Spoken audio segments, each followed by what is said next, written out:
This is the OG shrimp tank. I call it like that because it's the first aquarium I ever set up. Basically what we got in here is 2 rocks jammed together and a huge anubias. As you may also notice, there's a lot of string algae here. It's time that we did something about this. As you can see there, we still have some shrimp in here, and we have some ram's horn snails also. After 2 years of watching this thrive and then decline, I think it's time to rescape it.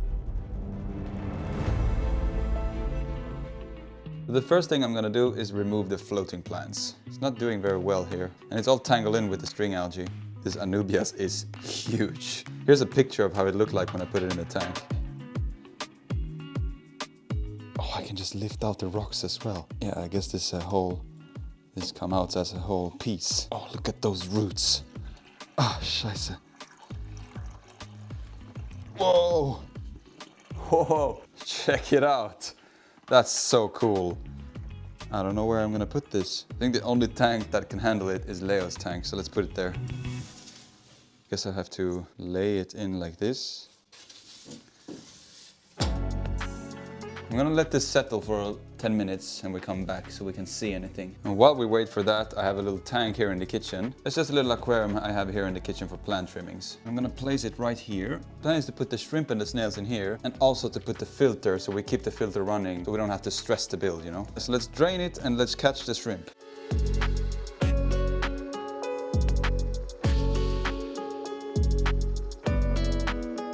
Okay, so we got all the shrimp, we got all the snails. I really want to change this one to a normal lily pipe. And I've just received this lily pipe intake.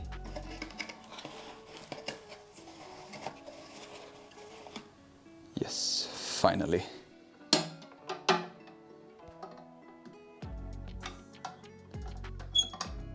Yes! I also need this shrimp guard. Perfect. But I'm gonna remove them and put them on the other tank. I have no idea why I put them on this tank.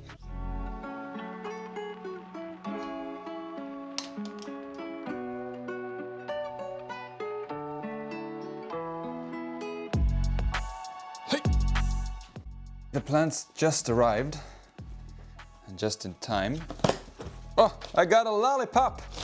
I got 4 pots of Hygrophila pinnatafida, and I dropped them in here with the shrimp. This is a medium hard plant, meaning that I think that we need to have CO2.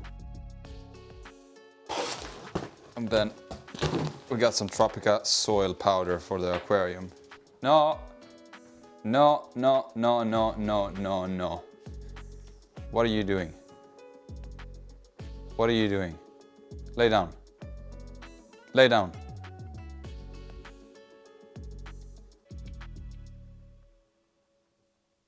So now that we got the filter up and running on this tank, it's now time to move on to the hardscape.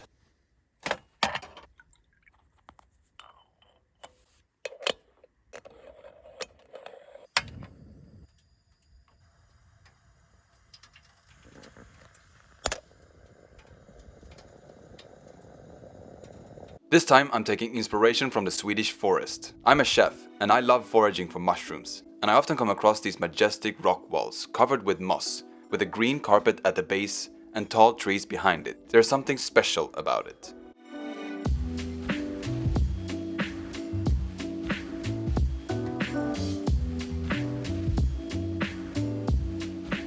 And the hardscape will be primarily rocks. I went through a lot of fields and lakes, and here's what I've collected. And I found 3 different kinds of rocks. So here we got this brown rock. Some of them look like this, some of them look like that. We got this one that really caught my eye. This is flintstone, and I'm not sure if I can use this. All this white stuff right here is calcium, and that will perhaps change the water parameters and make the water too hard. And in here we got a wild selection of rocks, just normal rocks that I found outside. See, some of them are pink, some of them are gray, some of them look like this. They say that every rock has a face. You see, this is the face of this rock. So I'm gonna align them all facing the camera with the face. See, this is the face of this rock. Yeah, this is the face of that rock. I kind of like this face facing out. I like this face facing out. This flat one has a really nice texture here, but in the back is pretty boring. Oh, this is truly the face of this one, because here is boring and here is more pink. Yes, I'm just gonna continue facing the rocks. I want it to be super random, you know. No stone should look the same. This one looks like tempe or, you know, something. The thing is, I really like this flintstone. This flintstone back in the days were used to make like knives and axes and arrowheads and stuff like that. So if you chip it in the right way, you get really sharp edge. So this one is very sharp, you know, you can cut stuff with this. The black and white rocks doesn't really match the theme here. It's sticking out too much. But you know, these brown ones, they look super good, and this is definitely the face, so I might use that. What if we just use one or two of the flintstones? I'm really liking the selection of rocks here. They're all different. None of them are the same. What do you think, Mino? You like them? I've got a piece of plexiglass and I've drawn two lines here, as you can see. And this is how long the tank is. Because building the wall inside of the tank is going to be super annoying, you know, with getting in there, gluing, and I glue my hands to the glass. So I think it's much easier to build it out of the tank inside this. The problem we're facing now is that we have a cat here. He's already angry, as you can see here, he's waving his tail. He's looking at me very angrily. If we twist the table... Perfect. Keep your tail to yourself. And in here I got some gel type super glue. It's gonna help us glue everything together. So I think I need to twist the table even more so I see the rocks facing me, you know? There's no right and wrong here. Just let your imagination flow and go.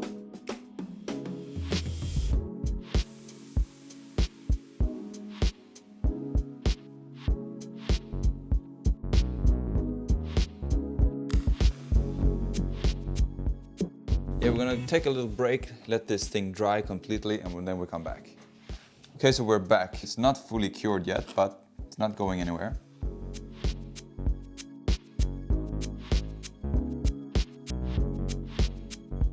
Now we need to let this dry, and then we're gonna come back and finish off with details. Alright, so it's been a couple of hours and it's still not completely cured, but I can now move it like this, and I want to see how it looks in the tank because I don't have the patience to wait for this to completely cure. First we need to get in the substrate, and the substrate I've chosen is this aquarium salt powder from Tropica. Basically aqua soil, but with very fine grains. And behind it we also have some more additional rocks that we could use for detail.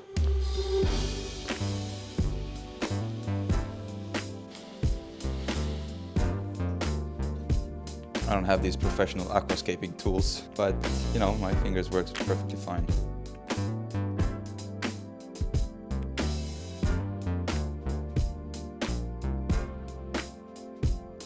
Oh yes. But this cable here is messing with my OCD. I think I need a black background or maybe a frosted background at least. I'm really liking how it looks inside the tank. Just at this gap here, I would like to fill in this gap. And maybe even this gap right here. That gap will be filled in with moss. Other than that, I think it looks pretty sick. This is the view from the side. Of course, they're not gonna look anything like this when it's done. This is just a skeleton.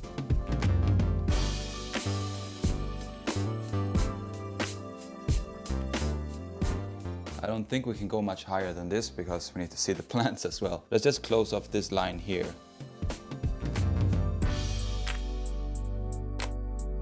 Wait a second, let me just show you. Show you the cat. Let's go closer.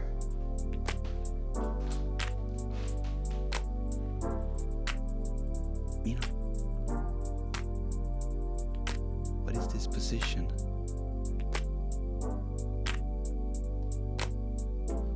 The wall is complete. Well, it still needs details, still needs a lot of moss, but I like that we got all these different textures going on, different colors and... But yeah, we're gonna leave this overnight, let this thing cure, and tomorrow with fresh eyes we're gonna look at it.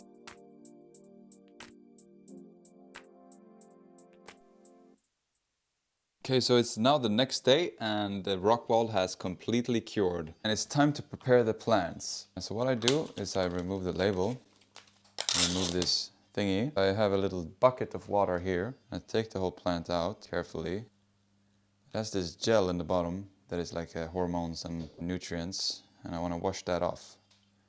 So I just dip it and lightly squeeze it, dip it and lightly squeeze it. And then I kind of open the plant. I make it into portions. And I place them one by one like that. This is actually how I prepare herbs at the restaurant where I work. It's a very similar technique, you know, with the wet paper. I misted it a little bit to keep it wet, to keep the herbs from drying out. Exactly the same thing if I were doing like watercress or dill or parsley. I would put some wet paper in the bottom and some wet paper on top of it. And that would just keep the herb fresh much, much longer.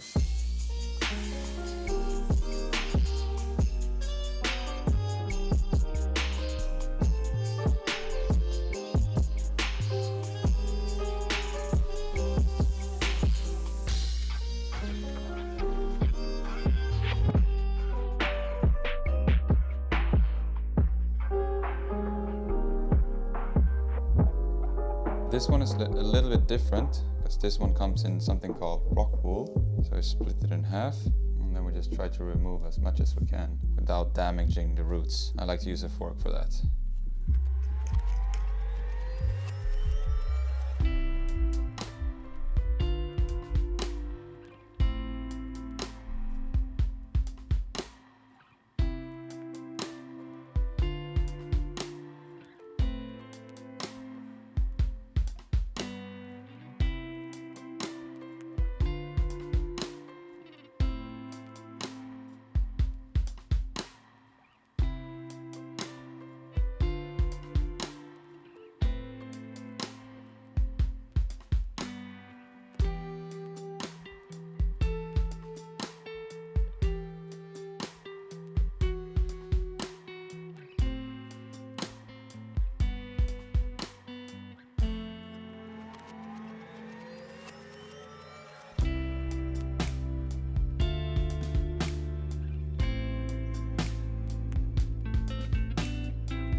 So to help this water clear up, I'm gonna add a hang on the back filter with some fine filter floss and also this skimmer.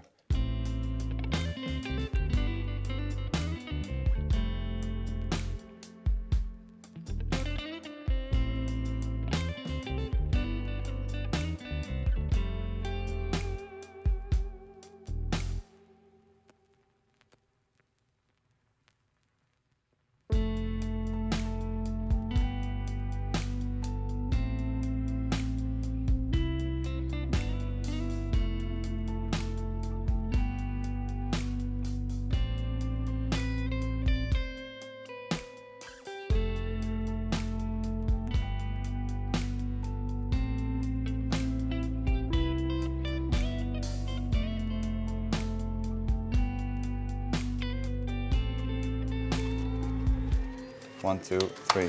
Oh baby. You can see here the air flowing through the system. I chose this one because I like it because it swirls the water rather than flying it around, you know. Sometimes you can even see ramshorn snails getting stuck in this swirl. Okay, so we got the filter up and running, yo! This filter is called FilterSmart 100 because 100 liters get through the system per hour. So there's a 5 times turnover.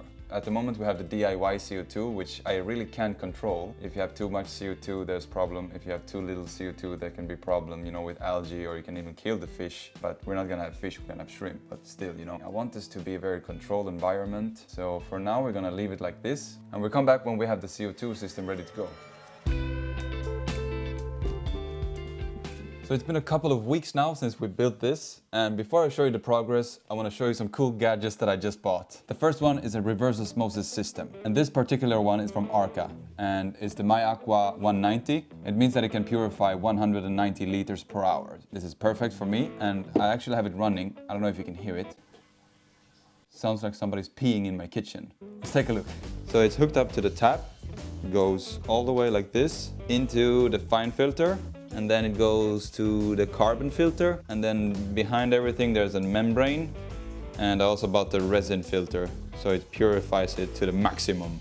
And it drips down to this tank. And if we take some of the water, as you can see, there's only 1 part per million, so it's basically nothing. But if we stick it into the tank, it's at 264, which is way too much. Let's see what else we got. I have got a new light from Chihiros. I also got a CO2 regulator from Chihiros. I got some air hose. These are some U-clips.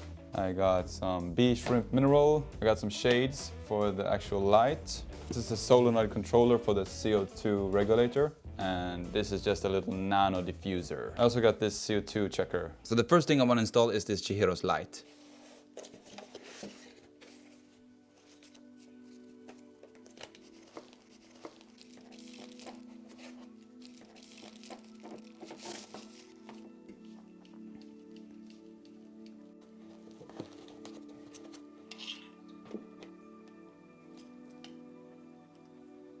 What are these for? The ring is the light stopper. Okay, ja. Nu fattar jag. Jo, men säg det då. Okay, now we just take it over this.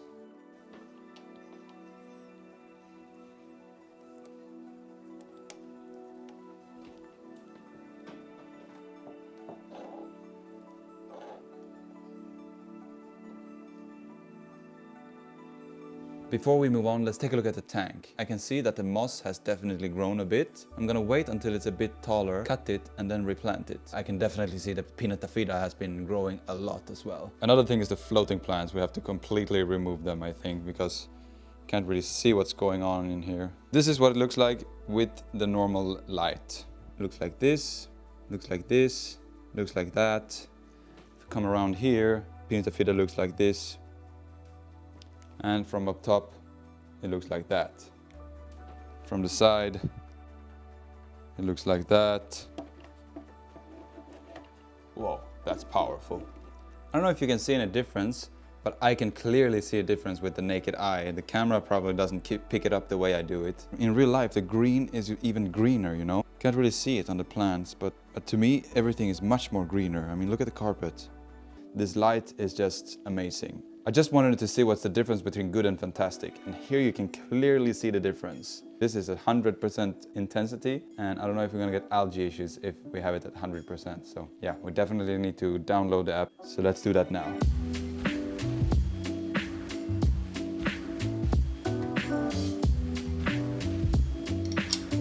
Okay, so let's download the app. Chihiros. Okay, so this is at 100% intensity. Let's remove the green.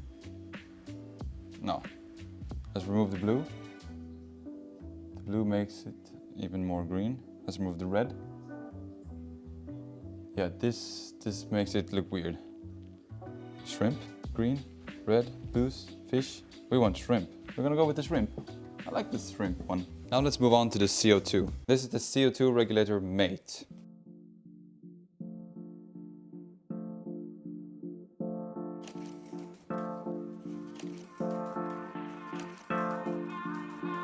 This is the actual regulator, I think. Again, it feels very solid, feels like it's quality, you know. I really like this brand. There's a little syringe. What do we have here? This is the bubble counter, I think it's called. I know nothing about this, so I'm learning as I go. And in here, what do we have in here? Ah, the power. This one needs to be connected here.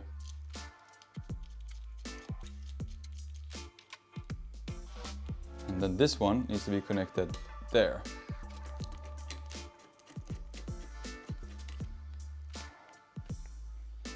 And then we have all these extra cool gadgets that doesn't come included, like the air hose, like the solenoid.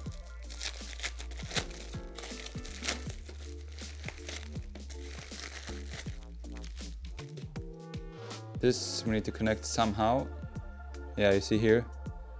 So this gets connected to here. And then this connects to here. This CO2 system is probably overkilling it because there's not enough room here. Let's see if I jam it all the way inside here. Move the filter a bit. Sorry, I'm showing my ass to you right now, but it's hard to do this. Okay, so now we need to unscrew this. Take the airline tube and run it through, and then connect the tube to that little thingy, and then we simply screw this back on. So as you can see, it's now back in place. The water is filled, The hose is connected. And I've even connected this little check valve so that no water comes back into the system. Now we just need to add the diffuser. I have this Nano CO2 diffuser from Chihiro's. Let's see how it looks like. Super tiny.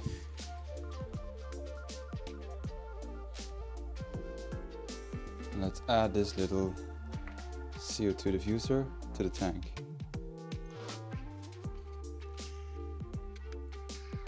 Really nice suction cups. So you see here on the edge how ugly this is. So if we instead add this little U-clip, it would look like this instead of that.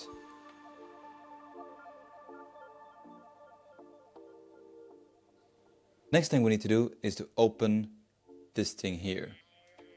And pay attention to here what happens now. You can see we have pressure already. So we open this fully. I have the CO2 already connected to the app, so now it should be on.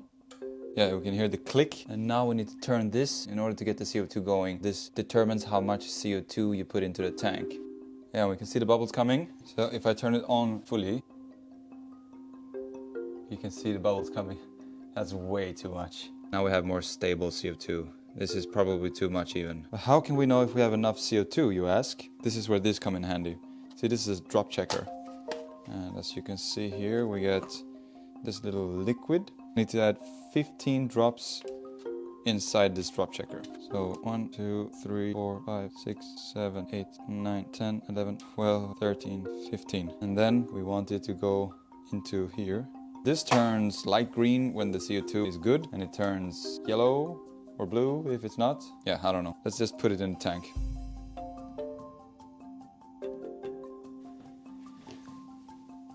Yeah, so now that we got proper lighting, we got CO2, glass lily pipes looking perfect. We even got the drop checker going on. The CO2 looks like it's enough, but we have to see with the drop checker later. But the last thing I want to do before I leave this tank to mature even more before adding the shrimp is to change the water completely with reverse osmosis water. There's something we need to do with that water before we can add it to the shrimp tank.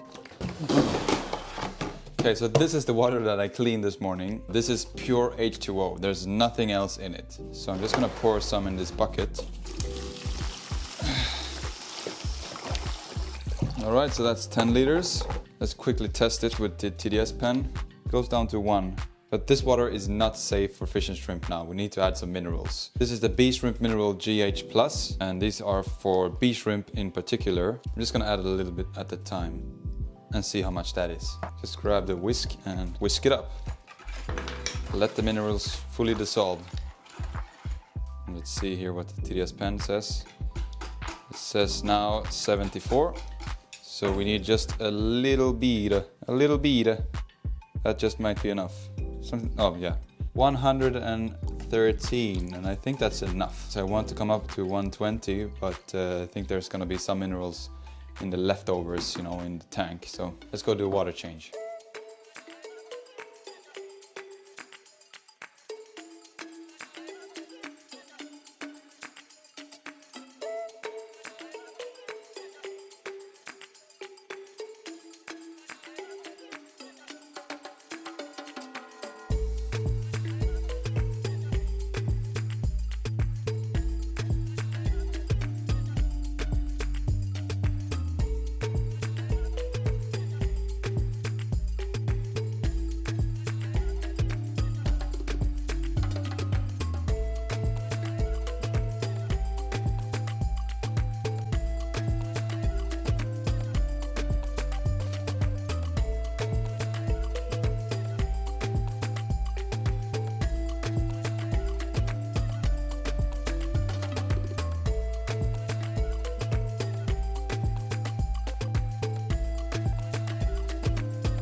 It has been a month now since we flooded this tank, and I have got some super fancy shrimp. As you can see here, I'm drip acclimating the shrimp and have been doing so for an hour now. And these shrimp are called red fancy taiga. I'm a little bit nervous because they were very expensive. I never had an expensive shrimp like this. That's why I'm really taking my time. As you can see here, I'm drip acclimating like 1, 2, 3, 4, very slowly. Alright, so the shrimp has now been acclimating for 4 hours and the temperature and everything is matching now. It's currently in the middle of the night and I'm in my underwear, so I hope you won't see my underwear in the reflections, but yeah, let's add them.